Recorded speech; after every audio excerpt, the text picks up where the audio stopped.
সন্ধ্যা নেমেছে, মসজিদের সিঁড়িতে একে একে বেরিয়ে আসছেন মুসল্লিরা। ঠিক সেই সময় সিঁড়ির একপাশে অসুস্থ কোলে শিশু নিয়ে দাঁড়িয়ে আছেন এক হিন্দু নারী ও তার পরিবার। উদ্দেশ্য একটাই, প্রার্থনারত মানুষগুলো যেন তাদের আদরের সন্তানটির সুস্থতার জন্য একটু দোয়া করেন।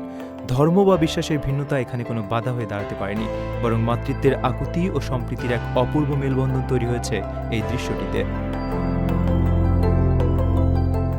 সামাজিক যোগাযোগ মাধ্যমে সম্প্রতি ছড়িয়ে পড়া এই হৃদয়স্পর্শী ছবিটি মুহূর্তের মধ্যে নেটিজেনদের নজর কেড়েছে। ছবিতে দেখা যায়, নামাজ শেষে বের হওয়া মুসল্লিরা দাঁড়িয়ে শিশুটির দিকে স্নেহের দৃষ্টিতে তাকাচ্ছেন এবং পরম মমতায় তার জন্য প্রার্থনা করছেন। কেউ কেউ শিশুটির গায়ে হাত বুলিয়ে দিচ্ছেন। জানা যায়, শিশুটি অসুস্থ থাকায় অসহায় পরিবারটি স্রষ্টার কৃপা লাভের আশায় মসজিদের দ্বারস্থ হয়েছিল। এমন ঘটনা সমাজে এক অনন্য দৃষ্টান্ত স্থাপন করেছে। ভিন্ন ধর্মাবলম্বী হয়েও সন্তানের সুস্থতায় এক মায়ের এই বিশ্বাস প্রমাণ করে যে মানবতা ও ভালোবাসার কোনো নির্দিষ্ট ধর্ম হয় না। এই অকৃত্রিম বহিঃপ্রকাশ ইন্টারনেটে ছড়িয়ে পড়তেই অসংখ্য মানুষ শিশুটির দ্রুত আরোগ্য কামনা করছেন এবং সম্প্রীতির এই সুন্দর দৃশ্যটির ভূয়সী প্রশংসা করছেন।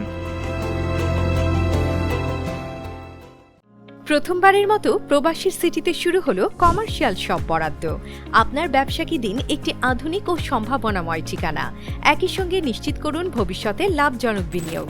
সীমিত সংখ্যক কমার্শিয়াল স্পেস এখন বুকিং চলছে। স্ক্রিনে প্রদর্শিত নাম্বারে আজই যোগাযোগ করুন এবং আপনার পছন্দের শপটি বুকিং নিশ্চিত করুন।